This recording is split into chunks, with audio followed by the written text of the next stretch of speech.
കറക്കമുറുപ്പൻ ചാനലിന്റെ വാർത്തയും വിശേഷവും എന്നുള്ള പങ്ക്തിയിലേക്ക് സ്വാഗതം. ഈ പങ്ക്തിയിൽ നമ്മൾ പ്രധാനമായിട്ടും ചർച്ച ചെയ്യുന്നത് ഇന്നത്തെ പ്രധാനപ്പെട്ട തലക്കെട്ടുകളാണ്. പത്രങ്ങളിലെ നമ്മൾ പ്രധാനമായിട്ടും അതിനെ ഇൻട്രസ്റ്റ് വാർത്ത എന്നുള്ള മലയാളം പത്രത്തിലുള്ള വാർത്തകളാണ് നമ്മൾ കൂടുതലും നിങ്ങളുമായിട്ട് പങ്കുവയ്ക്കുന്നത്. ഇന്നത്തെ പത്രങ്ങളിലെല്ലാത്തിലെയും എക്സ്പ്രസ് വാർത്തയിലെയും പ്രധാന തലക്കെട്ട് 12 ലക്ഷം രൂപ വരെ വാർഷിക വരുമാനമുള്ളവർക്ക് ആദായ നികുതി അടയ്ക്കേണ്ട എന്നുള്ളതാണ് ഏറ്റവും പ്രധാനപ്പെട്ട വാർത്ത. മധ്യവർഗത്തെ സംബന്ധിച്ചിടത്തോളം വളരെ പ്രധാനപ്പെട്ട ഒരു വാർത്തയാണ്. മാസം 1 ലക്ഷം രൂപ വരെ വരുമാനമുള്ളവർക്ക് ആദായ നികുതി അടയ്ക്കേണ്ട. നമ്മളെല്ലാം മറ്റ് ടാക്സുകൾ അടയ്ക്കുന്നുണ്ട്, ആദായ നികുതി മാത്രമേ നമ്മൾ എക്സെപ്ഷൻ ഉള്ളൂ. ഏകദേശം 1 കോടി ആൾക്കാർക്ക് ഇതുകൊണ്ടുള്ള ബെനിഫിറ്റ് ഉണ്ടാകുമെന്നാണ് സർക്കാർ ബജറ്റിൽ പറയുന്നത്. 10,000-ഓളം മെഡിക്കൽ സീറ്റുകൾ ഗവൺമെന്റ് മേഖലയിൽ വർദ്ധിപ്പിക്കാനും സർക്കാർ തീരുമാനിച്ചിട്ടുണ്ട്.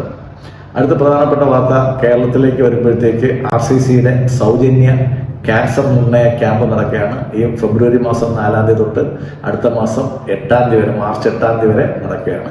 അടുത്ത പ്രധാനപ്പെട്ട വാർത്ത എന്ന് പറയുന്നത് മാന്നാർ കൊലപാതകത്തിലെ വൃദ്ധ ദമ്പതികളുടെ മകന്റെ അറസ്റ്റാണ്. അത് പോലീസ് രേഖപ്പെടുത്തിയിട്ടുണ്ട്. അടുത്ത് വർക്കല അയിരൂരിൽ മാതാപിതാക്കളെ വീട്ടിൽ നിന്നും പുറത്താക്കിയ മകൾക്കെതിരെ പോലീസ് കേസെടുത്തേക്കുന്നു.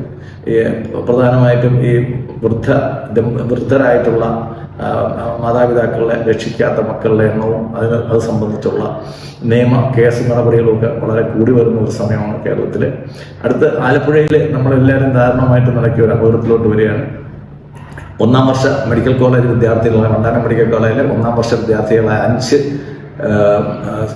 വിദ്യാർത്ഥികളാണ് കാർ ആക്സിഡന്റിൽ മരിക്കുന്നത്. ആലപ്പുഴയിൽ വെച്ചിട്ട് കളർകോട് ഒരു KSRTC ബസ്സിലോട്ട് ഈ രാത്രി കാർ ഇടിച്ചു കയറിയായിരുന്നു. 5 യുവ ഡോക്ടർമാരെയാണ് നമുക്ക് നഷ്ടപ്പെട്ടത്. വളരെ വ്യസനത്തോടെ ഉള്ള ഈ വാർത്ത അറിയിക്കുകയാണ്.